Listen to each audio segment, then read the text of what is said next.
Hey guys, good morning. It's Tony. We are back up another, I think, 2 grand since I last showed this video. I think we were down to 2,900 or something.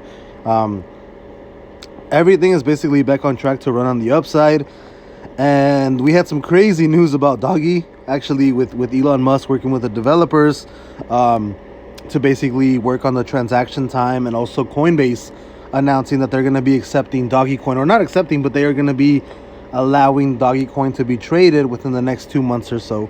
I mean, at this point, DogeCoin is not going to respond to TA just because news is so abrupt, and there's Elon. I mean, nobody can predict what Elon's going to actually do. But as of right now, I think I'm pretty bullish on DogeCoin. I did buy $1,000 when it was down at like 48 yesterday.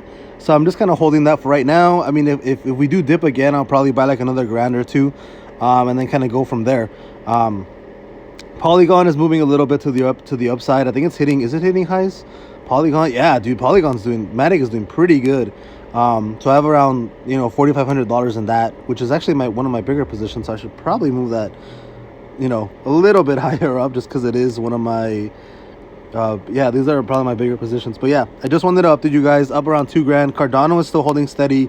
Stellar Lumens actually dropped. I think it went from like 80, yeah, like around 80 cents down to where it is now. But I think the biggest mover is probably going to be Matic, which I do think is going to keep running, and then also DogeCoin, which is going to keep running towards the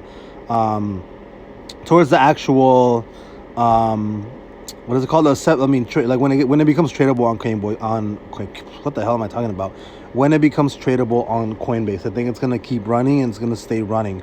I don't think it's gonna head down anymore just because of the news of Elon working with the developers, and then also the Coinbase edition. I think that's actually the bigger news. I think Coinbase adding DogeCoin to be tradable is the biggest news, because of Doggy could have probably gotten. So I highly recommend from now everybody just start buying the dips, because DogeCoin is probably not gonna stop going up. I'll see you guys later.